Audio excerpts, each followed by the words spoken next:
চিলির কনসেপসিয়নের শহরতলি বনাঞ্চলে ছড়িয়ে পড়েছে ভয়াবহ দাবানল। বাতাসের কারণে আগুন নিয়ন্ত্রণে আনতে হিমশিম খাচ্ছেন দমকল কর্মীরা। একই অবস্থা রাজধানী সান্তিয়াগোর দক্ষিণে নুবল ও বায়বীয় অঞ্চলেও।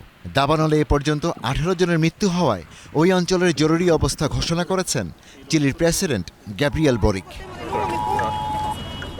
এমন পরিস্থিতিতে মৃতের সংখ্যা আরও বাড়তে পারে বলে জানিয়েছেন তিনি।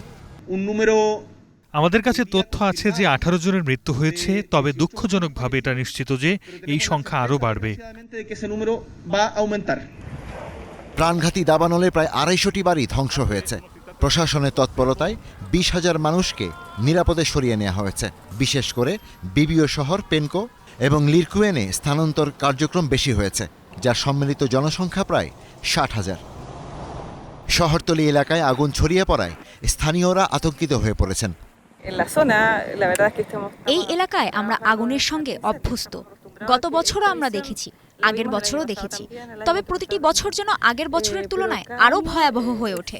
এবার দুর্যোগটি ভিন্ন, কারণ এটি শহরতলি এলাকায় ছড়িয়ে পড়েছে, আর সেটি সবচেয়ে বেদনাদায়ক। দীর্ঘমেয়াদী শুষ্ক আবহাওয়ার কারণে চিলির মধ্য ও দক্ষিণাঞ্চল ঝুঁকিপূর্ণ হয়ে উঠেছে।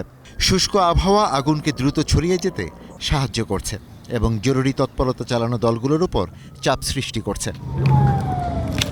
বিশেষজ্ঞরা আশঙ্কা করছেন আগামী 2 দিনে সান্তিয়াগো এবং বায়বীয় অঞ্চলে তাপমাত্রা 38 ডিগ্রি সেলসিয়াস পর্যন্ত পৌঁছাতে পারে। Ishtiaq Hossain, star news.